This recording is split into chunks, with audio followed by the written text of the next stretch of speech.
In this video, we look at some of the signs that can show you that your child is going through sexual abuse or has gone through sexual abuse, and how you can keep your home and your environment safe from sexual predators.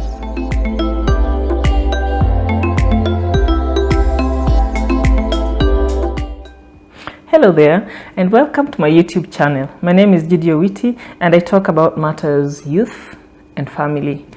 So if you're new here, please consider subscribing. Now, this is the final video in this series. We've been speaking about sexual violence. In the first two videos, we spoke to Nelly Warega, a human rights lawyer. In the third video, we spoke to Sheila, a survivor of sexual violence. Now, if you missed those videos, I have put the links in the description below. I wanted to end this conversation with talking about prevention, because prevention is better than cure, right?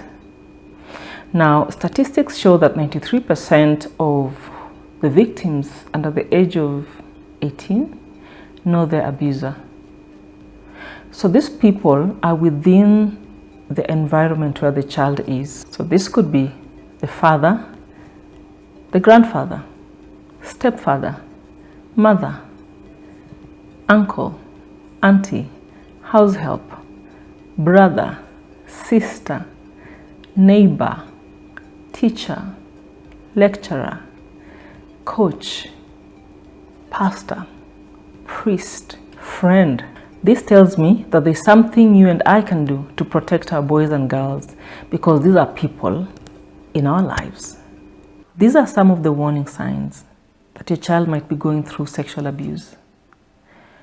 The first one is that they are withdrawn. They avoid a specific person without an obvious reason. They show sudden changes in behavior or changes in school performance. Suddenly, they don't like to go for practice, to go to school, to go to auntie's place. They have a fear of males or of females. They are threatened by physical contact or closeness. They have some secretive behaviors, and they're depressed.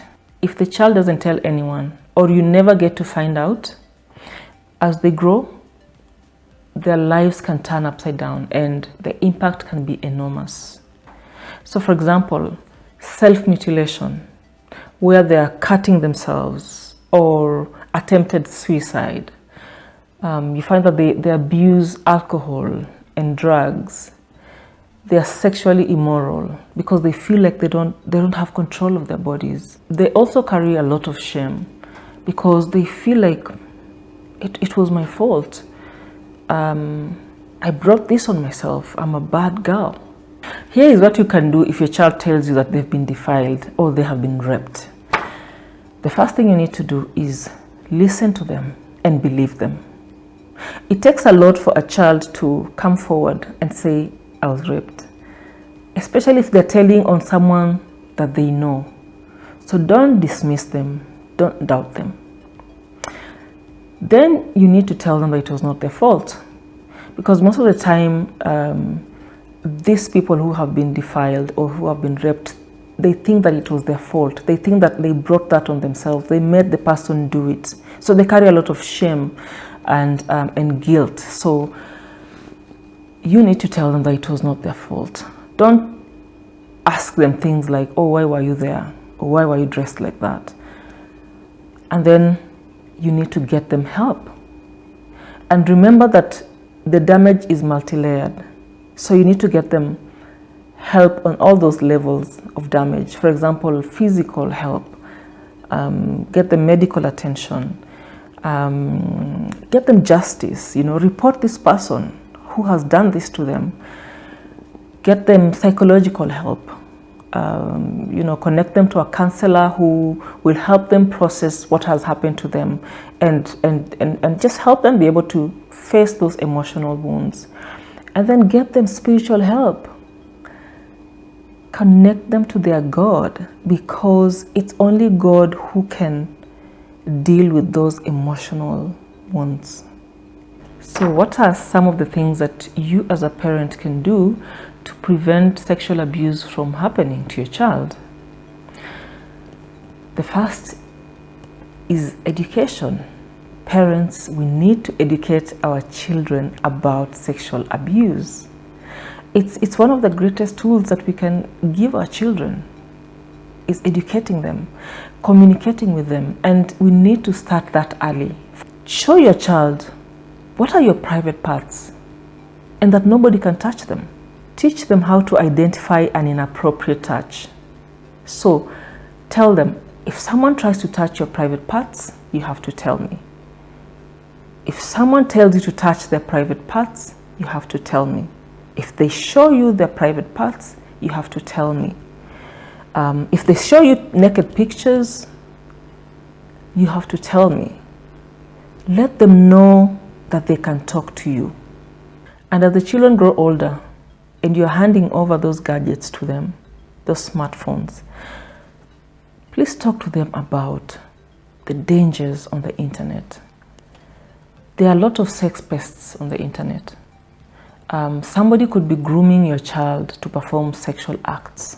We also have this thing where teen boys ask teen girls to send them naked photos of themselves, photos of their breasts, photos of their private parts. And so we need to warn them of this danger so they're aware. As they go off to college, equip them with information. Tell them rape can happen in a relationship. We have cases where death rape has happened, or where someone puts a drug in your drink and it knocks you off, and then they rape you. Tell them about lecturers who want sex in exchange for good grades, because these things are happening. The second thing we need to do is supervise our children. We need to really take that supervisory role very seriously. So for example, we should have some control over who should be around our children. So those relatives that you have in your house, have a watchful eye. Put some rules in place to protect your children. Don't make your children hug people they don't want to hug. Don't let them sit on people's laps. Warn your children that not everybody can be trusted. There are bad people in this world, unfortunately. When your children go out to play, where are they going to play? Do you know who they're playing with? Do you know their friends? Do you know what kind of games that they're engaging themselves in? If you're going to let your child go to a neighbor's house, you need to do your due diligence. Do you know these people? Do you know the people that live in that house? Do you know their values? Because sometimes a child can go to a neighbor's house and maybe there's a cousin, an uncle, some man that lives there. And you are at work and you think that your child is safe at home, but they're being molested in a neighbor's house. So you can't just let your children go to neighbors' houses when you don't know those people well. When you take your children up country and you leave them there with their grandparents and you come back to town, for example, that's happened a lot during this COVID time. Who is monitoring them? Because there could be a lot of sex pests there. There could be uncles and cousins and shamba boys and people who are just preying on your teenage girls or young boys. When you go to the malls shopping and you go with your young kids, be careful about letting the kids go to the toilets alone, because this is also happening in public toilets. We've had cases where the men perverts who are waiting in the toilets there and they sodomize the young boys. That boda rider or the tuk-tuk driver that you hand over your children to drop to school or to drop to the salon or wherever, be careful about those two. Internet, that's another place that we must take control over what children are doing on the internet. If you choose to give your child a smartphone, then you must have control, authority and control over what they're watching. Give them guidelines. Supervise what they're doing. We have had cases where boys and girls are watching pornography. You have gone to work and they are just watching pornography the whole day, and so this boy is just sexually stimulated and then they molest their sister. We've had cases of incest. Anytime when you have a child who is under 18, we just have to be so careful and make sure that they're protected. I have seen a case where parents gave their young teen who was having issues to a counselor to try and just get them help. And this counselor ended up taking advantage of this young teen who was probably 12, 13, and he sexually took advantage of her over a long period of time. The third thing we can do as parents is develop a relationship with our children where they can approach us with these things. Let us be friends with these children. They are our children. Let them be able to approach us. I have met young people who were sexually abused 10 years and they never told anybody, not even their mother. And when I ask them, why didn't you tell your mother? They're like, how do I start telling my mother? We don't talk about those things. Or she will not believe me. Ask yourself, what do you need to do to be the kind of mother or to be the kind of father that your child can approach you in such matters? The fourth thing we can do is in the way that we raise our children. We start changing the mindsets. This thing where boys start feeling like they're entitled to women's bodies, that they have a right to women's bodies, they have a right to access women's bodies. We need to change that mindset. We need to teach them respect. We need to teach them the values. We don't just tell the girls, but we also have to include the boys. Let us give them information, let us communicate our values, and let us also communicate our expectations of them. Because when you give them correct information, then they make informed decisions, and informed decisions can lead to correct actions, right? We also can change mindsets by showing a good example to our children, because our children do what we do. If you're defiling your own child, you're killing your own generation. It's tragic. And for the women that stand by to watch and say nothing, you are an enabler. You're enabling this person to do this to their child. And if that man is arrested, you will also be arrested because you're an enabler. I have handled a case where a child had been molested by their father for close to 6 years. So by the time I meet this girl, the father has stopped molesting them.